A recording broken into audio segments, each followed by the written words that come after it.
বাহিনী, একটি হস্তি বাহিনী কাবাগর ধ্বংস করার জন্য আসছিল না? আসছিল। তাদের ব্যাপারে, তাদের শানে এই সূরাটি নাজিল করা হয়েছে। সূরাটির আপনার আলোচ্য বিষয় হলো আব্রাহা। সে খুব ক্ষমতাঝার ছিল, ক্ষমতা নিয়ে হাতি নিয়ে আল্লাহর ঘর ভাঙার জন্য আসছিল। আর সে কিভাবে ধ্বংস হয়ে গেল, সেখান থেকে ধ্বংস হয়ে তার অস্তিত্ব শেষ হয়ে তারপর চলে গেল, এই বিষয়গুলো সূরাটিতে আলোচনা করা হয়েছে। আল্লাহ রাসূলের জন্মের 2 মাস আগে আপনার বাদশা ছিল একজন আব্রাহা। সে একজন বাদশা ছিল। সে তার উপরে যেই ব্যক্তিগুলো ছিল ওই ব্যক্তিদেরকে খতম করে, অবৈধভাবে তাদেরকে খুন করে সে ওই জায়গায় বসেছিল বাদশার চেহারে। এটা তো আমরা সব সময় দেখি, সন্ত্রাস মার্কা মানুষ যেগুলা, ফেরাউন মার্কা মানুষ যেগুলা, তারা তাদের উপরের লোকগুলোকে টেনে টেনে নামিয়ে হত্যা করে তারপর সেই চেয়ারে বসে। কথা ঠিক কিনা? ফেরাউনও কিন্তু এই কাজই করছিল। ফেরাউন কি ছিল? ফেরাউনের একেবারে প্রথম জীবনের পেশা কি ছিল আপনারা জানেন?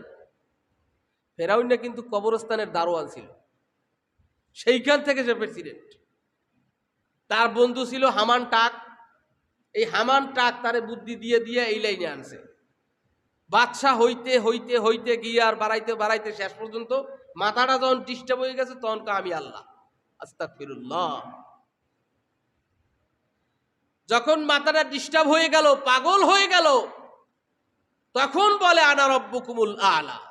অবশ্য দুনিয়ার সব সন্ত্রাসীরা পাগল, একটারও মাথা ঠিক নাই। দুনিয়ার সব ক্ষমতা যারা ঝাড়ে, দাম্ভিকতা যারা দেখায়, বড়ত্ব যারা বুঝাতে চায় আমি বড়, আমি ক্ষমতাবান, সবগুলো পাগল, মাথায় ডিস্টার্ব। কারণ আমার আল্লাহ ছাড়া আর কেউ আছে ক্ষমতাবান? তা ওই মালাউনের এটা বুঝতে কেন সময় লাগে? যে এই আসমান সৃষ্টি করলেন কে? জমিন সৃষ্টি করলেন কে? পাহাড় সমুদ্র সৃষ্টি করলেন কে? তিনি তো মালিক, আমি আবার কোথাকার মালিক ফুটাইলাম? এতটুকু জিনিস বুঝতে কেন এত সময় লাগে? তার মানে তার মাথায় ডিস্টার্ব, সেই জন্য সে নিজেকে ক্ষমতাবান দাবি করে। কথা ঠিক কিনা? ঘুমাইছে কেউ? ঠিক। আসলে 3 জনে কইছে। আসলে কথা কি মিথ্যা বললাম ভাই? সব ক্ষমতার মালিক কে? তিনি আমাদেরকে সৃষ্টি করেছেন। হয়তো কিছু সময়ের জন্য দুনিয়ার বিভিন্ন জায়গায় আমাকে দায়িত্ব দিয়েছেন। আজকে আমাকে ইমামের চেয়ারে বসিয়েছেন। যত মুসল্লি আছে সবগুলা ছাত্র, তুমি তাদের সাথে কোরআন হাদিস দিয়ে পরামর্শ করবে, কিন্তু তাই নয় যে তুমি অনেক বড় কিছু হয়ে গেছো। কিচ্ছু না। আমি আল্লাহ তোমাকে সিলেক্টেড যেভাবে করেছি, সম্মানের চেয়ারে বসাইছি, আমি আল্লাহ ঘেড়ি ধরে নামাইতে সময় লাগবে। আজকে এখন সম্মানে আছি, কিছুক্ষণ পর আল্লাহ আমাকে দিয়ে এমন একটা কাজ করাবেন, হয়তো তিনি যদি রাগান্বিত হয়ে যায় এমন একটা কাজ করাবেন, আপনারা ক্ষিপ্ত হয়ে আমি যে খতিব তার মনে থাকবে না, গেড়ি ধরে নামাইতে সময় লাগবে না। সবকিছুর মালিককে। আব্রাহা ইয়েমেনের বাদশা হয়েছিল। আব্রাহা চিন্তা করলো যে মক্কায় একটা ঘর আছে, কাবা, বাইতুল্লাহ। এই কাবা ঘরে, এই বাইতুল্লাহর জন্য সকল মানুষ আসে, এখানে হজ করার জন্য সব মানুষ আসে। যেহেতু সারা বিশ্বের মানুষ সেখানে আসে, সেখানে ব্যবসাও জমজমট ভালো চলে। কথা ঠিক কিনা? যেখানে সবাই আসে সেখানে ব্যবসা ভালো চলে না? আমাদের সদর হাসপাতালের ওখানে আগে কিছু ছিল, এখন দোকান পাট হয়ে কত কিছু জমজমাট হয়ে গেছে না? কথা না বুঝলে বলবেন বুঝি না, আর বুঝলে একটু কথা কইয়েন। আমার বাবারা, ভাইয়েরা, এটা কোরআনের আলোচনা, এটা কারো বানানো না। আপনি যখন দোকানে একটা আলোচনা করা হয় বা একজন নেতার কথা কয় এরকম চাইতে, ওইটা মাঝে মাঝে 2 এক কথা কই মানে নিজেরা চিন্তা করে যে আমি যে কই তাহলে বুঝবে যে ওর লগে বুঝি চেয়ারম্যান লগে ভালো খাতিল আছে, তাহলে ও নেতা। এরকমই আছে, এরকমই আসলে চলে। মসজিদে এসছি কোরআন হাদিসের আলোচনা বোঝার জন্য। আমরা আজকে বুঝে যাব যে এই ছোট্ট সূরা ফিলের ভিতরে কি আলোচনা আছে। কোনোদিন তো জানলাম না, একটু অন্তরের কান লাগাইয়া শুনলেই মুখস্থ হয়ে যাবে। আমি জানতে পারলাম সূরা ফিলে কি আছে। সুবহানাল্লাহ। সম্মানিত হাজিরিন, আব্রাহা চিন্তা করলো মক্কায় এত, আর তখনকার সময় মক্কার মানুষেরা তারা একটু জুলুম করত কি, আমাদের এটাই কাবা, এছাড়া আর কোনো কাবা নেই, আর কোনো বাইতুল্লাহ নেই, অতএব মানুষ এখানে আসতেই হবে। তারা চড়া দামে ইহরামের কাপড় বিক্রি করত, আর বলতো যাদের টাকা আছে এই বেশি টাকা দিয়ে এই কাপড় কিনে নাও, আর যদি টাকা না থাকে তোমরা উলঙ্গ হয়ে হজ করে যাও। একটু তারা চড়া দামে বিক্রি করতো। তো আব্রাহা চিন্তা করলে এই তো সুযোগ যায়, এত টাকার ব্যবসা। আব্রাহা চিন্তা করলো ওই রকম একটা ঘর আমি বানাবো ইয়েমেনে। সে একটা ঘর বানালো। ঘর বানানোর পর সে মানুষকে দাওয়াত দিল যে আজকের থেকে হজ ওখানে নয়, আজকের থেকে হজ করবা তোমরা এখানে ইয়েমেনে। আমি যে নতুন একটা ঘর তৈরি করেছি, সুন্দর করে বিশাল করে একটি ঘর তৈরি করেছি, তোমরা এখানে আসবে হজ করার জন্য। তাহলে সে এখানে বিভিন্ন বিশাল কোটিপতি, বড় বড় বিল্ডিং, বালাখানা মার্কেট করে সে দিন দিন কোটি কোটি কোটি কোটি টাকার মালিক হয়ে যাবে। সে দেশের সবচেয়ে বড় ধনী হয়ে যাবে।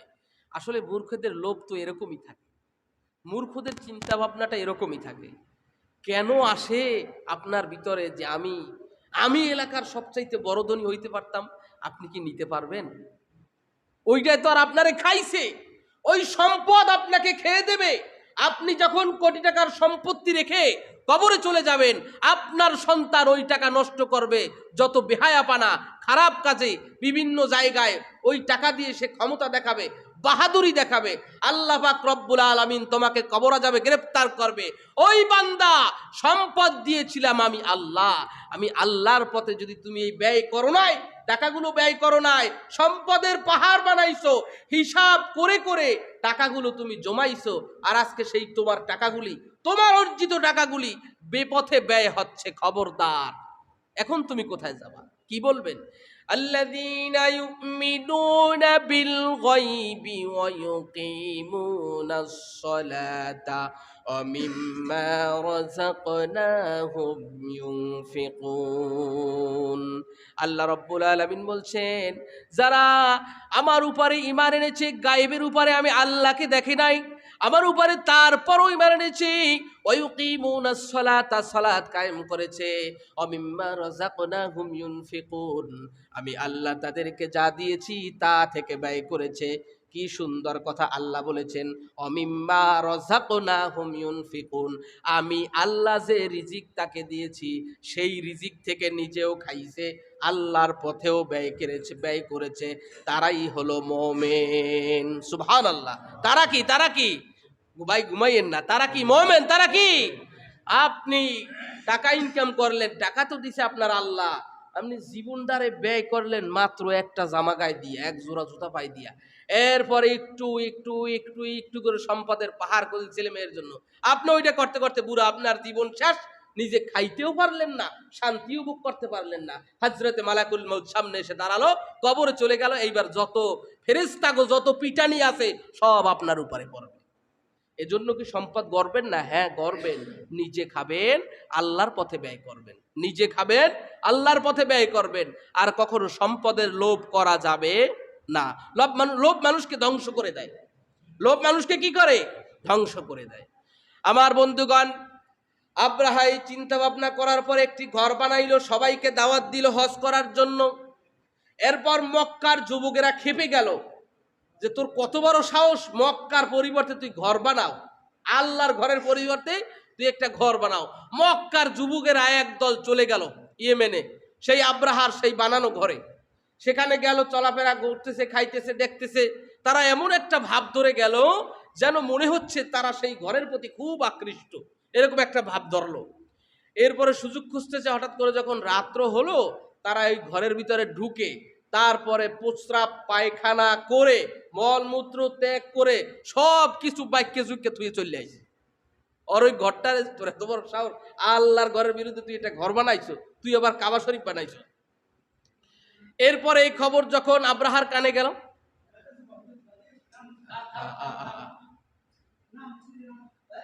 চাচা চাচা বসাই দেন, ওর বসাই দেন,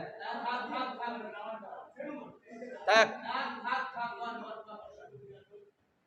ও ছোট মানুষ, ওর সাথে এরকম করে।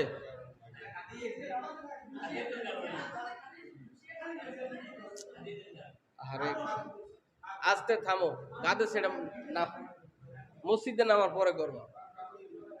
হ্যাঁ, তোর এত বড় সাহস, গাজীরে চেতাইছো। সম্মানিত ভাইরা, আমরা এদিকে নজর দেই। আব্রাহার কানে গেল। এরপর আব্রাহা রেগে মেগে সৈন্যবাহিনী নিয়ে চলে আসলো কাবা ধ্বংস করার জন্য। তাফসিরের কিতাব কিছু তাফসিরে, অল্প কিছু তাফসিরের ভিতরে লিখেছে, তাফসিরে কুরতুবী লিখেছে 12,000 কি 13,000 সৈন্য। তাফসিরে ইবনে কাসির সহ আরো কয়েকটা তাফসির লিখেছে 60,000 সৈন্য নিয়ে, 60,000 সৈন্য বাহিনী নিয়ে কাবা ধ্বংস করার জন্য আসলো আব্রাহা। ইতিহাস ভেঙে দিয়ে, ইতিহাসে ওটা কেউ কখনো দেখে নাই যে সৈন্যবাহিনীর সাথে আবার হাতিও নিয়ে এসেছে। 13টি হাতি, তাফসির লিখেছে 13টি হাতি নিয়ে 60,000 সৈন্যবাহিনী নিয়ে কাবা ধ্বংস করার জন্য আসলো। কাবা ধ্বংস করার জন্য যখন আসতেছে, অল্প কিছু দূর পথ যাওয়ার পর একজন বাদশা তিনি চিন্তা করলেন আল্লাহর ঘর সে ভেঙে ফেলবে, আমাদের কি কোনো দায়িত্ব নাই? তিনি, বাদশার নাম ছিল জুলনফার, বাদশাহ জুলনফার, তিনি বাধা দিতে চাইলেন, তাকে উপেক্ষা করে যুদ্ধ হলো। সে অল্প কিছুক্ষণের যুদ্ধে পরাজিত হলো, কারণ 60,000। আব্রাহার সৈন্য কত? 60,000 সৈন্যবাহিনী। এরপরে তাকে মারতে চাইল। জুলনফার বলল, আমাকে মাইরেন না, আমি আপনাকে সহযোগিতা করব। খুব শর্টকাটে যাচ্ছি। দ্বিতীয় সামনে যাচ্ছে, আবার হামস নামে একটা জায়গা আছে, সেখানে গেল। সেখানে আরেকজন বাচ্চা হাবিব বিন নুফাইল, তিনিও বাধা দিলেন যে তুমি আল্লাহর ঘর ভাঙতে যাও, তোমার এত বড় সাহস। আবার যুদ্ধ হলো, আবার তাকে পরাজিত করলো। সে তো বিশাল বড় সৈন্যবাহিনী নিয়ে সামনে আগালো। আসার পরে আরাফা এবং মুজদালিফা এই পথ ধরে আসতেছে। এই পথ ধরে, ওই জায়গাটা একটু সমতল জায়গা, সেখানে মানুষের উটগুলো সব মাঠে বিচরণ করে দিত ঘাস খাওয়ার জন্য। ওই উটগুলো কাতারে কাতারে 600 উট তারা নিয়ে আসলো। আব্রাহার বাহিনী 60,000 লোক খাবে কি? আনতেছে, এক একটা আনতেছে, জবাই করতেছে আর খাচ্ছে। এরপরে কাছাকাছি এসে মক্কার চাবি যার কাছে থাকতো, বাইতুল্লাহ শরীফের চাবি, রাসূলের দাদা আব্দুল মুত্তালিব, তার কাছে খবর পাঠালো, তাকে ডাকলে তাকে জিজ্ঞাসা করলেন যে আমরা কাবা ধ্বংস করার জন্য আসছি, তোমার কি কোনো কথা আছে ঘরের ব্যাপারে, তুমি কি কিছু বলবা? আব্দুল মুত্তালিব তিনি বললেন যে দেখেন, এই ঘরের মালিক কিন্তু আমি না, এই ঘরের মালিক আমরা না, এই ঘরের একজন মালিক আছে, তিনি যদি তার ঘর রক্ষা করেন করবেন, রক্ষা না করেন না করবেন, সেটা তার ব্যাপার। কিন্তু আমার কথা হলো, তোমার সৈন্যবাহিনীরা আমার 200 উট নিয়ে আসছে, আমার কাছে না বলে, আমার 200 উট আমি ফেরত চাই। এবারে আব্রাহা চিন্তা করলো, আব্রাহা বলেই ফেললো, আপনাকে দেখতে শুনতে যেভাবে বুদ্ধিমান মনে করেছিলাম, আপনি তো তত বুদ্ধিমান নাও। কেন? আমি কেন বুদ্ধিমান নাও? বুদ্ধিমান না এই জন্য যে আপনাদের এই পবিত্র জায়গা, ইবাদতগাহ, আপনাদের কাবা আমরা ভাঙতে এলাম, আপনি সে ব্যাপারে কিছু না বলে আপনি আপনার উট চাচ্ছেন। আব্দুল মুত্তালিব বললেন, শোনো, আমি তো তোমাকে বলেই দিয়েছি, ঘরের মালিক তো আমরা না, আমরা চাইলেই রক্ষা করতে পারবো না, এটাই তো জ্ঞানীর কথা। ওই খবর পেয়ে আব্দুল মুত্তালিব, তাদের খবর পাওয়ার আগেই, ডাক দেওয়ার আগেই তিনি যখন জানতে পারলেন এই বাহিনীটা আসছে, তিনি কাবা ঘরের কিনারে গিয়ে দাঁড়িয়ে আল্লাহ রব্বুল আলামিনের সামনে হাত উত্তোলন করলেন। ওগো কাবার মালিক, এত বড় একটি সৈন্যবাহিনী, 60,000 সৈন্য আসতেছে, এতগুলো জনসংখ্যাও মক্কায় নাই, এতগুলো জনসংখ্যা, এতগুলো সৈন্যবাহিনী নিয়ে সে আসতেছে, আমরা পারবো না, এই ঘর রক্ষা করার কোনো শক্তি আমাদের নাই, তোমার কাছে ফরিয়াদ করি, তোমার ঘর তুমি রক্ষা করো। সুবহানাল্লাহ। এরপরে ওই কথা বলে সে তার উট ফেরত পেল, চলে আসলো। এরপরে আব্রাহা চিন্তা করলো, আমি কেডা, কোনো বাধা নাই, ঠান্ডা মাথায় ধীরে সুস্থে আমরা এই ঘর ধ্বংস করব।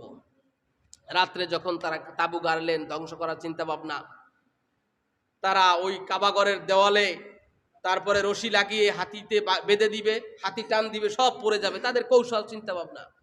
হঠাৎ করে আল্লাহ রাব্বুল আলামিন হাজার হাজার পাখি পাঠিয়ে দিলেন, যেই পাখিগুলোর নাম কি? পাখিগুলো, এখানে আমাদের একটা ভুল আছে, আবাবিল পাখি, পাখির নামটা আবাবিল নয়, আবাবিল শব্দের অর্থ হলো ঝাঁকে ঝাঁকে, এই জন্য আমি জিজ্ঞেস করছি। আমরা জানতাম আবাবিল পাখি, আসলে তয়রন অর্থ পাখি, আবাবিল ঝাঁকে ঝাঁকে, পাখির নাম আবাবিল নয়। আল্লাহ রাব্বুল আলামিন ঝাঁকে ঝাঁকে পাখি পাঠিয়ে দিলেন, তাদের 2 পায়ে 2টি পাথর, মুখে একটি পাথর, তিনটি পাথর এক একজনের কাছে।